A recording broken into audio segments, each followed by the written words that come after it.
నమస్తే, మీరు చూస్తున్న టీవీ1, నేను అనిల్. సమాజంలో 80% పైగా ఉన్న మెజార్టీ జనులకే రాజ్యాధికారం దక్కాలన్న లక్ష్యంతో టీవీ1 చేపట్టిన బృహత్తర కార్యక్రమానికి స్వాగతం. స్వతంత్రం వచ్చి 63 ఏళ్లు గడిచిన దళిత బహుజన ప్రజల జీవన విధానం ఎలాంటి అభివృద్ధికి నోచుకోలేదు. ప్రతి క్షణం బ్రతుకు పోరాటంలో అలసిపోయే దళిత బహుజనులు రాజ్యాధికారం కోసం పోరాటం చేయలేకపోతున్నారు.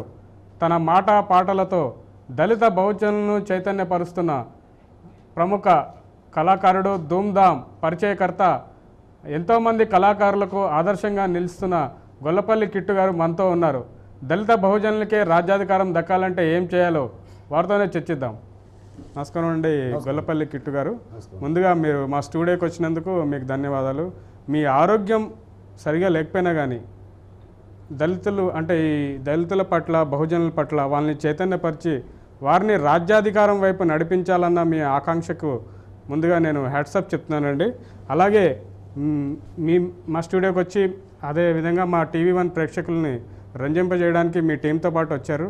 అంటే మీ ఆరోగ్యం బాగాలేదు, అయినా కానీ మీరు ప్రోగ్రాం గురించి తెలుసుకుని ఈ ప్రోగ్రాంకి రావాలనే ఇంట్రెస్ట్ నాకు చాలా సంతోషం కలిగించిందండి. కిట్టు గారు, మీరు చెప్పండి, ఒక విషయం చెప్పండి. అసలు మీ నేపథ్యం ఏంటి, మీరు ఎక్కడి నుంచి వచ్చారు ఇది చెప్పండి. అయితే ఆనాడే అంబేద్కర్ రాజ్యాంగాన్ని రాసినప్పుడు ఏమని రాసిండు? చిన్న రాష్ట్రాల పాదత అంబేద్కర్ గారు ఆనాడే రాజ్యాంగంలో చిన్న రాష్ట్రాలు ఉంటే జల్దీ రాష్ట్రాలు ప్రజలు అభివృద్ధి పడుతుంది అని చెప్పిండు. అందుకోసమే ఆనాటి నుండి ఈనాటి వరకు కూడా ఏ ఒక్క రాష్ట్రాన్ని అంటే ఇవాళ ఈ రాష్ట్రంలో ఉన్న ఏ రాష్ట్రంలో ఉన్నా కూడా దళితులు చాలామంది ఉన్నారు, శూద్రులుగా చూపిస్తారు. కానీ ఈ భూమి మీద ఉన్న వాళ్ళు మొత్తం కూడా శూద్రులే, ఒక ఆర్యులు తప్ప. ఆర్యులు ఈ దేశానికి వచ్చినాక కులాలను సృష్టించి మొత్తం కూడా ఇలా ఆధిపత్యం చెలాయిస్తారు. 105% ఉన్న వాళ్ళే ఈ దేశాన్ని వెళ్తారు. అందుకే మా వాళ్ళను అంటే ఈ భూమి మీద ఉన్న వాళ్ళను అంతా మాది వాళ్ళని నేను చెప్తున్నా. ఎందుకు చెప్తున్నా అంటే ఈ భూమి కంటే ముందు 6 నెలల ముందు ఆదిజాంబవంతుడు పుట్టిండు. ఆదిజాంబవంతుడు పుట్టిన తర్వాత ఆర్యులు ఈ దేశానికి వచ్చిర్రు. ఆదిజాంబవంతుడు కొన్ని వేల సంవత్సరాలు దీన్ని పరిపాలించిండు. అసలు దీన్ని ఏమంటారంటే దీన్ని జంబూరాజం అంటారు. దీన్ని ఇండియా కాదు, జంబూరాజం అంటారు. ఈ జంబూరాజములో ఈ తెలంగాణ బింబావాది పట్టణం అంటారు. ఇది బింబావాది పట్టణం అంటారు. అందుకే ఇక్కడ అన్ని కులాలు మమ్మల్ని శూద్రులుగా చూస్తున్నారు. అన్ని కులాలు శూద్రులే.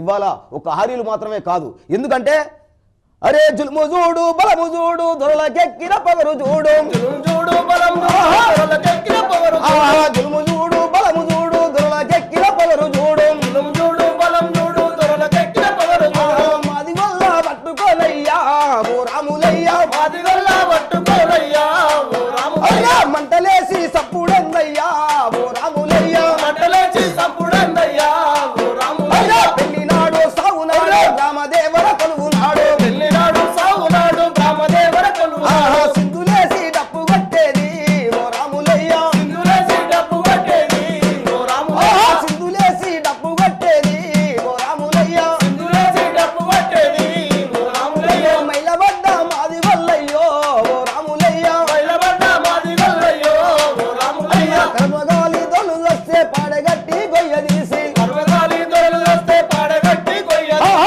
తీసి పొందబెట్టేది ఓ రాములయ్యా, గొయ్య తీసి పొందబెట్టేది ఓ రాములయ్యా, గొయ్య తీసి పొందబెట్టేది ఓ రాములయ్యా, గొయ్య తీసి పొందబెట్టేది ఓ రాములయ్యా. మైలబడ్డ మాది గొల్లయ్యో ఓ రాములయ్యా, మైలబడ్డ మాది గొల్లయ్యో ఓ రాములయ్యా. సచ్చినా పెళ్లికైనా సావుకైనా నా జాతి ముందుంటుంది. కానీ ఇవాళ ఓట్ల కాడికి వచ్చే వరకు మొత్తం వాళ్ళు పావు సేరు సారా పావుల గుడాలు పోసి ఓటు విలువ తెలవకుండా ఈ మత్తులో ముంచి ఓట్లు వేయించుకొని ఇవాళ రాజ్యాధికారం చేస్తున్నారు. అందుకే మా దళిత బహుజనులకే రాజ్యాధికారం కావాలి.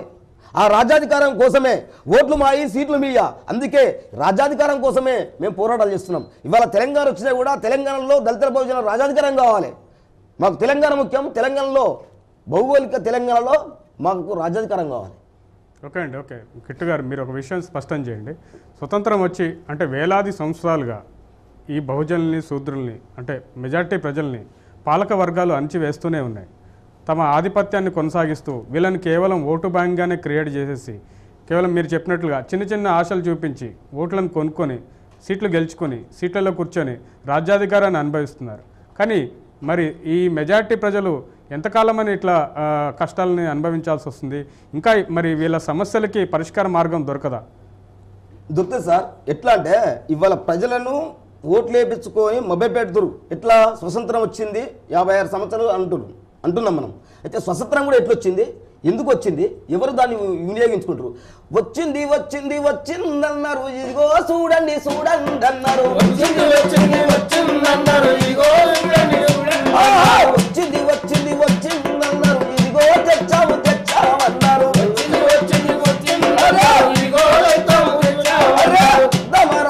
కొత్త కోడలు ఇంటికేమో మరి తెచ్చిందట. స్వతంత్రం వచ్చింది ఎంత లగ్న సత్యం అవుతుందో రాంది కూడా అంతే లగ్న సత్యం. ఎందుకంటే ఈ స్వతంత్రం మేము తీసుకొచ్చినాము అన్నారు, కానీ అది అర్ధరాత్రి కొత్త కోడలు లెక్క వచ్చింది. అది వచ్చింది కూడా దాన్ని ఎవరికీ తెలియదు, పాలకులకు మాత్రమే తెలుసు. ఈ అనబడ్డ వాళ్ళను అంచబడ్డ వాళ్ళను ఇంకా అంచదుకోవడం కోసం స్వతంత్రం వచ్చింది, అందరికీ ఓటు హక్కు ఉంది, అందరికీ అన్ని హక్కులు ఉన్నాయి అంటారు. కానీ ఏ హక్కును ఈ ప్రజలు వినియోగించుకోలేకపోతున్నారు. అయితే ఏదైతే మీరు ప్రోగ్రామ్ స్టార్ట్ చేసేటప్పుడు ఎక్కువగా అంబేద్కర్ గారిని స్మరించుకొని మీరు పాటతో మీ ప్రోగ్రామ్ని స్టార్ట్ చేస్తుంటారు. అయితే ఈరోజు కూడా మనము మెజారిటీ ప్రజలకు రాజ్యాధికారం రావాలంటే ఏం చేయాలి, అదేవిధంగా ఎందుకు రావడం లేదు, దీనికి సంబంధించిన లోపాలు ఎక్కడ ఉన్నాయనే విషయాల్ని చర్చించే ముందు ఒకసారి మా కోసం అంబేద్కర్ గారిని స్మరించుకుంటూ ఒక పాట పాడితే మేము సంతోషిస్తాం. అంబేద్కర్ గారి కోసం ఇవాళ ఎంత చెప్పుకున్నా తక్కువే. ఎందుకంటే ఇవాళ అంబేద్కర్ గారు లేకపోతే, ఈ రాజ్యాంగం లేకపోతే ఇవాళ ఈ స్థాయిలో మీతో కూర్చొని మాట్లాడటం కాదు. ఇవాళ హోటల్లో మామూలు ప్రజలు హోటల్లో కూర్చొని టీ తాగే వాళ్ళు కాదు. ఎందుకంటే ఆనాడు చీకటి రోజులలో చీకటి బతుకులలో కూర్చొని ఒక సముద్రం కాడికి పోయి ఒక కొవ్వొత్తి పెట్టుకొని మిరుగుడు పువ్వు పట్టుకొని సీసలేసుకొని వాళ్ళు నేర్చుకున్న ఆ గురువు గారికి ఎంత పాడినా ఎంత చేసినా మనము ఇప్పటికీ నా కళాకారులుగా నేనుగా ఎప్పుడు ఆయనకు రుణపడి ఉంటాం. నా సమాజం నా జాతి మొత్తం రుణపడి ఉంటుంది. అందుకో దండాలు బాబా అంబేద్కర్, అబ్బరాన బుట్టంగా సుక్కలు దుర్వంగో. అందుకో దండాలు బాబా అంబేద్కర్, అబ్బరాన ఉన్నట్టి సుక్కలు దుర్వంగో, సుక్కలు దుర్వంగో. ఇలాంటి పాటలు కాదు, ఇంకా ఆయనకి ఎంత చేసినా తక్కువే సార్. అయితే కిట్టు గారు మీరు చెప్పండి, అసలు మీ నేపథ్యము ఎట్లా వచ్చింది? అంటే మీరు ఎక్కడ పుట్టారు, మీరు ఈ కళారంగానికి ఎందుకు వచ్చారు, అసలు మీ బ్యాక్డ్రాప్ ఏంటి చెప్పండి. నా పేరు గుల్లపల్లి కిట్టు సార్. మాది నల్లగొండ జిల్లా యాదగిరిగుట్ట మండలం. మాది చిన్న ఊరు బావుపేట గ్రామం. నాది ఆమ్లెట్ యాసోజిగూడెం. నేను 82లో మాసాయిపేట అనే గ్రామంలో చదువుకుంటున్నా. ఆ చదువుకుంటున్న క్రమంలో పీడిఎస్ వాళ్ళు క్యాంపెయిన్ చేస్తారు. ఆ క్యాంపెయిన్లో విమలక్క జాజరా జాజరా జాజరాడుదాం జాజరాడుదాం జమగుడి పోదాం, అర్రే జాజరాడుదాం జమగుడి పోదాం, అర్రే సిరిసిల్లాలో పేలిన తూట నొద్దునూరులో లేసినదంట. ఈ పాట విమలక్క వాడంగానే నేను నిజంగా కూడా అప్పుడు చిన్న చెడ్డేసుకునేవాడిని, వెనుక చినిగిపోయి ఉన్నది. నేను నడుచుకుంటా అక్కతోటి మొత్తం తిరిగిన. ఇక అప్పటికే పుస్తకాలు ఒక మూతు చేతిలో దాచిపెట్టి విమలక్కతోటి ఒక 5 రోజులు క్యాంపెయిన్ చేసిన. క్యాంపెయిన్ చేసి వచ్చినాక మా ఇంటికాడ అమ్మాయిన ఒకసారి కుట్టిరు మండలి ఇట్లా కొడితే, ఏది ఏమైనా నేను పాటలు పాడతా, ఖచ్చితంగా నేను ఈ కళారంగాన్ని ఎంచుకుంటా. నా పాట ప్రపంచాన్ని చేస్తుంది, కొండను కరిగిస్తుంది, గుండెను కరిగిస్తుంది. కానీ ఇవాళ ఎంతో మందికి సమస్యలు ఉన్నాయి, నాకు కూడా సమస్యలు ఉన్నాయి, నా ఇంట్లో సమస్యలు ఉన్నాయి. ఈ సమస్యలన్నీ పోవాలంటే నేను ఒక్కరిని ఇంట్లో కూర్చుంటే కాదు, నాతోటి సమస్యలు ఉన్న ప్రజలకు నా పాట ద్వారా చెప్పి ఎట్లా ఈ బూజు పట్టిన వ్యవస్థను కుక్కటి వేళ్లతో కూల్చాలి అనే ఉద్దేశంతో నేను పాటనే పదునుగా తీసుకున్నా. నా పాట తుపాకి కంటే వేగంగా ఉంటుంది, నా పాట లక్షలాది మందిని మెప్పియగలుగుతుంది అనుకొని ఈ పాటను ఎంచుకొని ఈ పాట ద్వారా నాతోటి కళాకారులను చాలా మంది తయారు చేయాలనుకొని నేను ఇవాళ. అవును, మీరు చాలామంది కళాకారులను తయారు చేశారు. అదేవిధంగా మీ ట్రూప్లో పనిచేసిన చాలామంది కళాకారులు చాలా మంచి ఫేమస్, అంటే చాలామంది ఫేమస్ కూడా ఎదిగారు. కిట్టు గారు మీరు చెప్పండి, మరి మెజార్టీ ప్రజలకి రాజ్యాధికారం ఎందుకు రావట్లేదు? అంటే మనం ఇంతకుముందు మాట్లాడాం, ఓటు విలువ తెలియని పేద ప్రజలు తమ ఓటును నమ్ముకునే దుస్థితికి చేరుకున్నారు. అదేవిధంగా స్వతంత్రం కూడా కేవలం పాలక వర్గాలు అనుభవించడానికి మాత్రమే వచ్చిందని కూడా మనం మాట్లాడుకున్నాం. అయితే మరి మనకు రాజ్యాంగం ఉంది, రాజ్యాంగం ద్వారా మనకు కొన్ని హక్కులు కల్పించబడ్డాయి. మరి ఈ హక్కులు కానీ అలాగే ప్రభుత్వం చెప్తుంది మేము బహుజనుల కోసం లేకపోతే పేదవారి కోసం ఎన్నో సంక్షేమ పథకాలను అమలు చేస్తున్నాం, కోట్లాది రూపాయలు దానికి కేటాయిస్తున్నామని చెప్పి ప్రభుత్వం కూడా లెక్కలు చెప్తుంది. మరి ఇలాంటి సంక్షేమ పథకాలు అసలు పేద ప్రజలకు అందుతున్నాయా? అసలు గ్రామాల్లో ఎలా ఉందో పరిస్థితి మీరు ఒకసారి వివరించగలుగుతారా? అన్న సార్ ఒకటండి, ఇప్పుడు ప్రభుత్వాలు పెట్టిన పథకాలు ఏవైతుందో దాన్ని కరెక్ట్ ఇంప్లిమెంట్ చేయట్లేదు. ఎందుకంటే అది కనుక నిజంగా వాళ్ళు పెట్టిన పథకాలు కనుక ఇంప్లిమెంట్ చేస్తే ఇవాళ ఇంతమంది రోడ్డు మీకు రాలేరు, ఇన్ని ఉద్యమాలు బయటికి రాలేవు. కాబట్టి ప్రభుత్వం ఓన్లీ నమ్మించడం కోసం, ప్రజలను మభ్యపెట్టడం కోసం, నిమ్మకు నీరెత్తినట్లుగా ఉండడం కోసమే వాళ్ళు ప్లాన్ అంతే. నిజంగా ప్రజలకు సేవ చేయాలంటే చేసే నాదులు లేడు. ఇవాళ ప్రజలకు సేవ చేసే ఒక నాయకుడు వస్తే ఇలా ప్రజలు రోడ్ల వైపు రారు, ఉద్యమాల వైపు పోరు. మరి ఇలాంటి ప్రజలకు న్యాయం జరగాలంటే ఏం చేయాలంట? మేము ఒకటి అనుకుంటున్నామండి, మా కళారంగం తరఫున ఇలాంటి జరగకుండా ఉండాలంటే మేము గజ్జగట్టి గొంగడేసి పల్లె పల్లెన గల్లీ గల్లిన లొల్లి చేస్తాం. ఇక్కడ జరిగిన అన్యాయం జరిగి అక్కడ మేము లొల్లి చేస్తాం, ప్రభుత్వాన్ని గల్లబట్టైనా.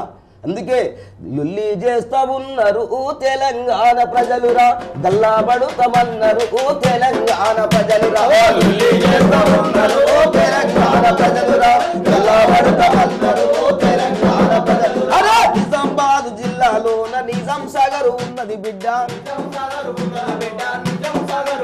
అరే నల్లగొండ జిల్లాలోన నాగార్జున సాగర్ ఉంది.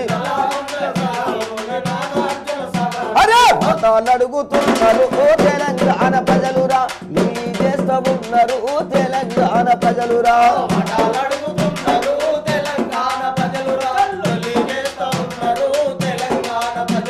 అంటే సారు ఇప్పుడు మీరు అడిగినట్టుగా ఏం చేస్తారు అన్నట్టుగా ఇవాళ మా జిల్లాలో ప్రాజెక్టులు ఉన్నాయి, మా 10 జిల్లాల్లో ప్రాజెక్టులు ఉన్నాయి, కానీ పారేది ఆంధ్రలో. అందుకోసమే ఈ మా నీళ్లు మాకు కావాలి, మా ఉద్యోగాలు మాకు కావాలన్నట్టుగా ఈ పథకాలను కూడా మీరు కరెక్ట్ ఇంప్లిమెంట్ చేయమని గవర్నమెంట్ దగ్గరికి పోయి గల్లబట్టి అడుగుతాం. ఓకే ఓకే కిట్టి గారు, అలాగే ఇంకో విషయాన్ని స్పష్టం చేయండి. మీరు గ్రామీణ నేపథ్యం నుంచే వచ్చారు, గ్రామాల్లో పెరిగారు, గ్రామాల్లో పెరిగారు. అయితే గ్రామాల్లో ఇప్పుడు ప్రభుత్వం కానీ అభివృద్ధి పేరుతో ఏదైతే చెప్తుందో చాలా అభివృద్ధి సాధిస్తున్నామని చెప్తున్నారు. సాంకేతిక పరిజ్ఞానం అందుబాటులోకి రావడంతో గ్రామీణ వ్యవస్థ అంతరించిపోతుందని చెప్పి కొంతమంది ఆవేదన వ్యక్తం చేస్తున్నారు. నిజంగా పల్లె ప్రజల్లో ఎలా ఉన్నారు? పల్లె ప్రజల జీవన విధానం ఎలా ఉంది? చేతి వృత్తిని నమ్ముకుని బ్రతుకుతున్న ఆ పేదవాళ్ళ బ్రతుకుల మీద ఏదైనా పాట పాడతారా మీరు?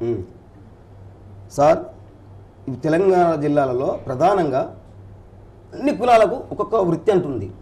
ఇప్పుడు సాగలోళ్ళు సార్, ముందుగా లేవగానే సాగలను చూస్తాం మనం. ఎట్లా అంటే ఫస్ట్ పని వాళ్ళ ఊళ్ళే స్టార్ట్. ఎందుకంటే నా అన్వేషణ ప్రకారం చెప్తాను, అదే మీ అనుభవం. ఎట్లా అంటే ఎవరి పని వాళ్ళు చేసుకుంటారు. సాగలక్క గుళ్ళ చేత పట్టుకొని ఇంటికి వస్తుంది, ఆమె ఆకులు నొక్కుతుంటుంది ఇల్లుగల్లా. ఈమె గుళ్ళ పట్టుకొని వచ్చి అమ్మ సాగలామని వచ్చినట్టుది. సాగిరి చేసేటి ఓ సాకలక్కో వలసంద మామయ్య ఓ సాకలక్కో గుళ్ళ చేత బట్టి ఇల్లు తిరిగి వలసంద మామయ్య ఇల్లు తిరిగి పాసిపోయిన బువ్వ నీకేసినారే వలసంద మామయ్య నీకేసినారే.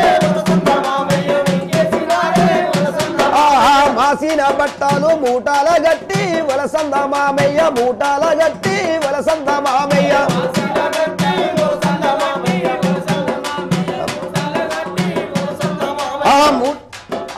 మాసిపోయిన బట్ట మూటాలే గట్టి వలసంద మామయ్య మూటాల గట్టి వలసంద మామయ్య.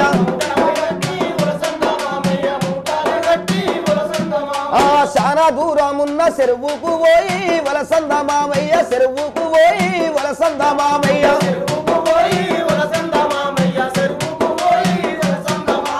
ఉడకబెట్టి మీరు ఉతికిన రక్కో వలసంద మామయ్య ఉతికిన రక్కో వలసంద మామయ్య.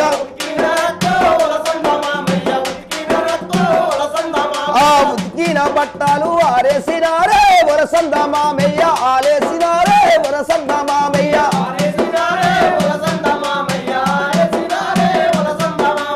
ఆరిన మట్టాలు మూటాల గట్టి వలసంద మామయ్య మూటాల గట్టి వలసంద మామయ్య.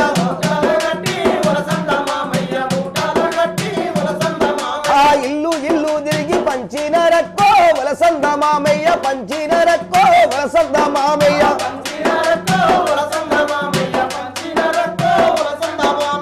ఆడాది నీ కూలి అడగబోతానే వలసంద మామయ్య అడగబోతేనే వలసంద మామయ్య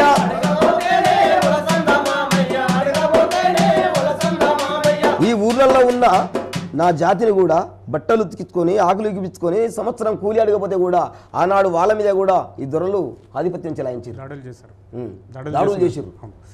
అయితే కిట్టు గారు మీరు చెప్పింది వాస్తవమే. అయితే మీ పాటల్లో కూడా మీ మాటల్లో కూడా అంటే ఒక నిజాయితీ కనపడుతుంది, ఒక ఏదైతే పేద ప్రజలు అనుభవిస్తున్న కష్టం అనేది కనపడుతుంది.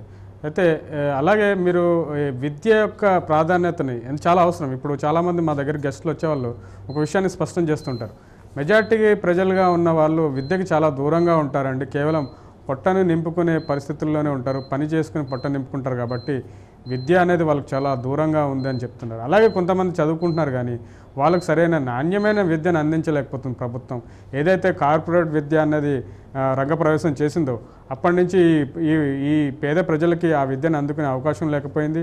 అలాగే విద్యా ప్రమాణాలు కూడా ఆ స్థాయిలో ఉండకపోవడం వల్ల వీళ్ళు విద్యలో కానీ వెనుకబడిపోవడం, అదేవిధంగా డ్రాప్అవుట్స్గా మిగిలిపోవడం. అంటే 10th క్లాస్ వరకు చదవడం, లేకపోతే ఇంటర్మీడియట్ వరకే చదువును ఆపేసి చిన్న చిన్న పనులు చేసుకుంటూ బ్రతుకు సాగదీస్తున్నారు తప్ప ఉన్నత విద్యలు అభ్యసించలేకపోతున్నారు. అంటే విద్య విలువను తెలియజేస్తూ మెజార్టీ ప్రజలు విద్య విలువను తెలుసుకొని ప్రభుత్వం కూడా మెజార్టీ ప్రజలైన ఈ పేద ప్రజలకి సరైన విద్యను అందిస్తే ఒక విద్యా ప్రమాణాలు మెరుగై వీళ్ళు ఉద్యోగ అవకాశాలు కూడా సంపాదించే అవకాశాలు ఉంటాయండి. విద్య యొక్క విలువను తెలియజేసే ఏదో ఒక పాట మీ దగ్గర ఉంటే మా కోసం పాడండి. ప్రధానంగా ఏంటి సార్ అంటే స్వతంత్రం వచ్చిందని చెప్పుకుంటున్న మన దేశంలో ఈ రాజ్యాంగంలో అంబేద్కర్ గారు ఒక మాట చెప్పిండు, నిర్బంధ విచిత విద్య అని ఉన్నది. ఎందుకంటే ఒక 5 సంవత్సరాలు దాటిన అబ్బాయిని 18 సంవత్సరాల దాకా గవర్నమెంట్ చదివించాలి. అలా లేకుండా ఈ నిర్బంధ విచిత విద్యను ప్రవేశపెట్టకుండా కొన్ని గవర్నమెంట్ స్కూళ్ళు పెట్టి అందులో తాత్కాలికంగా కొంతమంది టీచర్లను పెట్టి ఇవాళ గవర్నమెంట్ స్కూల్ నడిపిస్తుంది. కానీ అదే ఇవాళ ప్రైవేట్ సంస్థలు కోట్లాది రూపాయలు పెట్టి మంచి మంచి కాలేజీలు మంచి మంచి స్కూల్ నడిపిస్తున్నారు. అయితే ఈ చదువుకు కూడా ప్రజలు భారం అయిపోయారు. చదువు చెప్పిద్దామంటే ఇప్పుడు నేను 82 నుంచి పాటలు పాడుతున్నా, తిందామంటే తిండి లేదు. నా కొడుకును ఒక ప్రైవేట్ స్కూల్కి తీసుకపోతే సంవత్సరానికి 12,000 రూపాయలు బస్ ఛార్జీ, నెలకు 350 రూపాయలు అన్నాడు. నేను కట్టలేను, చదివించలేను. అదే గవర్నమెంట్లో చదివిస్తున్నా. అందుకే చదువు అంటే కూడా నాకు భారమైన నేను, కానీ ఆ చదువు కోసం నేను పాట పాడాలంటే కూడా అసలు చదువు కాదు, నేను చదువుకోవాలి. కానీ నేను చదువుకోలే. మా అమ్మాయిని చదివించారు, చదివిస్తా ఉన్నారు. నేను ఉద్యమాల ద్వారా పోయి ఆ చదువును సమాజాన్ని చదివిన, పుస్తకాలు చదివిన. కానీ ఈ చదువులో ఉన్న సారాంశం అందరికి తెలియాలి, అందరు చదువుకోవాలి. ఒకటే ఇక నా మాటగా పాటగా అందరికీ చదివించాలంటే గవర్నమెంట్ ప్రైవేట్ స్కూళ్ళను బంద్ చేసి ఆ ప్రైవేట్ స్కూళ్ళనే గవర్నమెంట్ ఆక్యుపై చేసుకొని వాళ్ళకు ఇప్పుడు ఎవరైతే టీచర్ ఉందో ప్రైవేట్ స్కూళ్ళల్లో వాళ్ళను జీతాలు ఇవ్వాలి. ఓకే, దాని మీద ఏమైనా పాట పాడతారు? చదువు మీద ఏమైనా పాట పాడతారు?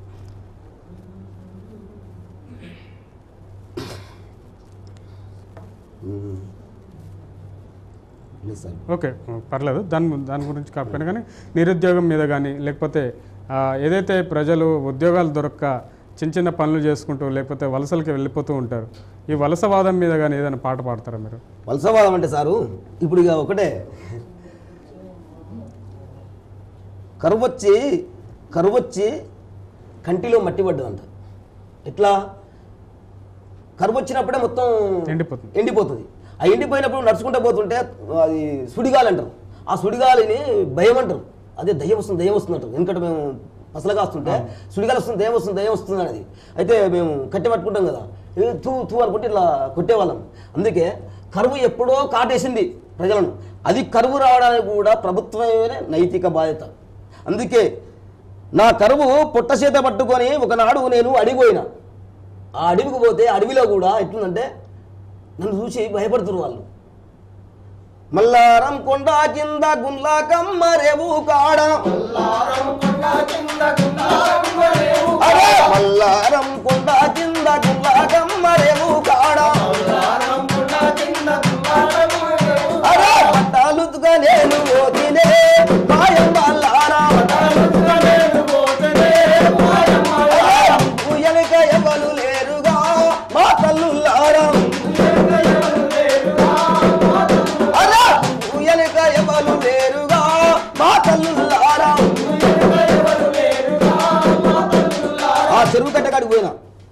మనసులో చెరువులో కట్టకూడదాం అనుకున్నా. ఈ కరువు ఇంతగానం వచ్చింది, ఈ ప్రజలు ఏం చేస్తున్నారు అని పోయే వరకు అన్నలు వచ్చిరని భయంతో అక్కడ ఉన్న జనం పారిపోతున్నారు. అన్న ఏమంటుండంటే నేను నిలబడి చూస్తున్నా, అన్న అంటుండు నేను అలాంటి వాడిని కాదు అక్క, మీరు ఆగండి, ఈ కరువు వచ్చి మీరు వలసలు పోయి కట్టెలు పట్టుకొని ఎందుకు బతుకుతున్నారు, నేను దానికి రూట్ చూపిస్తాను. ఒక అన్న ఆల్విన్ గ్రీన్ డ్రెస్ వేసుకొని పెద్ద తుపాకు వేసుకొని చెయ్యెత్తు శవకు మనిషి తుపాకు, చెయ్యెత్తు శవకు మనిషి భుజం మీద తుపాకుంది, అరే ఎలాంటి నవ్వు నవ్వెనే మాయమ్మల్లారా, ఎందుకు పూస కదిలిపాయనే మా తల్లులారా, అరే ఊరు నిండా పోలీసులు గడ్డాలో లేవాలిందమ్మ, అమ్మ పేడంతా అన్నం కావాలి మా తల్లులారా, అమ్మ ఒక్కడీలు కాదు తల్లి ఇంకా నలుగురున్నారమ్మ, అమ్మ పేడంతా అన్నం కావాలి మా తల్లులారా. ఇంత కరువు కోరల్లో ప్రజలు కొట్టుమిట్టాడుతున్న క్రమంలో కూడా వాళ్ళు కట్టెగొట్టనీకి వచ్చిన ఆ అక్కలు వాళ్ళు తెచ్చుకున్న సద్దిలకెళ్ళి తీసి అన్నా మీరు ఎన్ని రోజులైనా అన్నం తినకాని తినిపిస్తారు, అప్పుడు నేను ఏడ్చుకుంటూ కూర్చుంటా. అందుకే ఈ సమాజం ఎందుకు ఇట్లా అయింది, అందుకే నేను ఏమని పాడాలి నేను ఈ పాట, స్వతంత్రం వచ్చిన అని చెప్పుకుంటున్నాను రోండి. ఇప్పటి వరకు ఏ ప్రజలు కష్టం లేకుండా కన్నీరు లేకుండా ఎవరు బతలేరు. డబ్బున్నొంది రాజ్యం, గుర్తున్నొంది గుర్రం, రాజ్యాంగంని పక్క పెట్టి రాజమేలుతున్న ఈ రాజకీయ నాయకులు.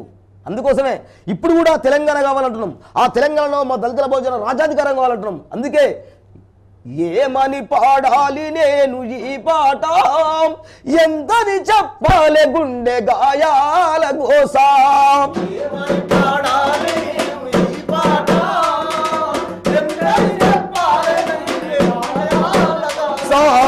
ఉరుకుతున్న దొరకబట్టి చెట్లకు కట్టేసి కాల్చి, అప్పటి నుండి ఇప్పటి వరకు జరుగుతూనే ఉన్నాయి దాడులు ఈ గరీబుల మీద, లేనోని మీద. ఓకే కిట్టు గారు, మీరు ఎమోషన్ కాకండి, మీరు కళాకారుడిగా మాట్లాడండి. అదేవిధంగా మనం మాట్లాడిన విషయాల్లో చూస్తే అంటే రాజకీయ పార్టీలు పాలక వర్గాలు ఈ బహుజనులు కానీ మెజార్టీ ప్రజలను కానీ పాలితుల్ని అణిచివేసే ప్రయత్నం చేస్తూనే ఉంది. అంటే చిన్న చిన్న సంక్షేమ పథకాల పేరు చెప్పి వాళ్ళని మభ్యపెట్టి మళ్ళీ రాజ్యాధికారం మీద కూర్చుంటుంది. అయితే సంక్షేమ పథకాలు మాత్రం పేదలకు అందడం లేదని మనం మాట్లాడాం. అయితే రాజకీయ పార్టీలు మాత్రం అయితే ఇందులోనే మెజార్టీ ప్రజల్లోనే కొంతమంది నాయకులుగా ఎదిగారండి. ఆ నాయకులు తమ జాతి కోసం పోరాటం చేస్తున్నామని చెప్పి పోరాటం చేస్తూ ఉంటారు, ఉద్యమిస్తూ ఉంటారు, నాయకులమని చెప్పి తిరుగుతూ ఉంటారు. అదేవిధంగా కుల సంఘాలు ఉన్నారు, లేకపోతే చాలా వివిధ సంఘాలు ఏర్పాటు చేసుకొని నాయకులుగా ఎదిగిన వాళ్ళు మళ్ళీ అగ్రవర్ణాల పార్టీల దగ్గరికి వెళ్ళి తొత్తులుగా మారుతూ ఉంటారు, వాళ్ళకి బానిసలుగా చెంచాలుగా పనిచేస్తుంటారు, దళారీలుగా వ్యవహరిస్తూ ఉంటారు. తమ జాతి ప్రయోజనాలని పక్కన పెట్టి తమ స్వార్థం కోసమే పనిచేస్తుంటారు. ఇలాంటి దళారుల కోసం, ఇలాంటి నిజాయితీ లేని వాళ్ళ గురించి వాళ్ళని ప్రశ్నించే హక్కు, ప్రశ్నించే ఒక ధైర్యం కానీ ఆ ఆలోచన కానీ మెజార్టీ ప్రజలకు రావడం లేదండి. అంటే వీళ్ళు కేవలం మీరు చెప్పినట్లుగా ఓటుని అమ్ముకుంటున్నారు, 500 లేకపోతే సారా ప్యాకెట్లు వాటి కోసమే ఆలోచిస్తున్నారు తప్ప తమ ఓటుని అమ్ముకోవడం వల్ల ఎంత నష్టపోతున్నాం అనే విషయాన్ని గ్రహించలేకపోతున్నారు. అలాంటి ప్రశ్నించే తత్వం ఉన్న ఏదైనా ఒక పాట పాడతారా మీరు, లేకపోతే ఆ దళారీ వ్యవస్థని నిలదీసే పాట? పాడతాను సార్. అయితే ఏమైందంటే ఇప్పుడు మీరు చెప్పిన సబ్జెక్టు ఎట్లా అంటే అన్ని కుల సంఘాలు వచ్చినాయి. కుల సంఘాలు ఎక్కడి నుంచి స్టార్ట్ అయినాయి, ఇవాళ కుల సంఘాలను ఈ కుల నాయకులు ఎందుకు ఆక్యుపై చేసుకోరు, ఓన్లీ వాళ్ళు బతకడం కోసమే ఆ ఉద్యమాన్ని ఎందుకు. ఇప్పుడు సపోజ్ ఒకటి చెప్తున్నాండి, నిన్న గవర్నమెంట్ పెట్రోల్ ధర పెంచింది. ఈ పెట్రోల్ ధరను దించాలని అన్ని పార్టీల వాళ్ళు రస్తారోకాలు ధర్నాలు చేస్తారు. కానీ ఎప్పటి వరకు చేస్తారు వాళ్ళు? పేపర్ పోటు వచ్చేంత వరకే చేస్తారు. కానీ దీర్ఘకాలిక చేస్తారు వాళ్ళు చేస్తలేరు. అది కూడా ఈ కుల సంఘాలు కూడా ఆ రోజు మా రోజు వీరన్న ఏమన్నాడంటే, ఈ కుల సంఘాలు కానీ ఏ సంఘమైనా కానీ దీర్ఘకాలిక పోరాటం లేకుంటే సమస్యకు ఎప్పుడు పరిష్కారం దొరకదు తమ్మి, దీర్ఘకాలిక పోరాటం చేయాలి. మనం ధర్నా చేస్తే సరిపోయే పని కాదు ఇది. ఎట్లా ఆ ధర్నాను ఎట్లా గుజ్జర్లు ఎట్లా పోరాటం చేసిరు? వాళ్ళ సమస్య పరిష్కారం కోసం 15 రోజులు రోడ్ల మీద వండుకుర్రు. అట్లా చేయాలి తమని చెప్పి నాకన్నా. అందుకోసమే ఇప్పుడు ఏదో వాళ్ళ కుల సంఘాలు వాళ్ళ నాయకునిగా ఎదగడం కోసము అంటే సుదీర్ఘంగా ఒక లక్ష్యంతో పోరాటం చేస్తేనే సమస్యలు పరిష్కారం అవుతాయని మీరు చెప్తున్నారని. కార్యక్రమం కొనసాగించే ముందు ఒక బ్రేక్ తీసుకుందాం. బ్రేక్ తర్వాత చర్చా కార్యక్రమం తిరిగి కొనసాగుతుంది.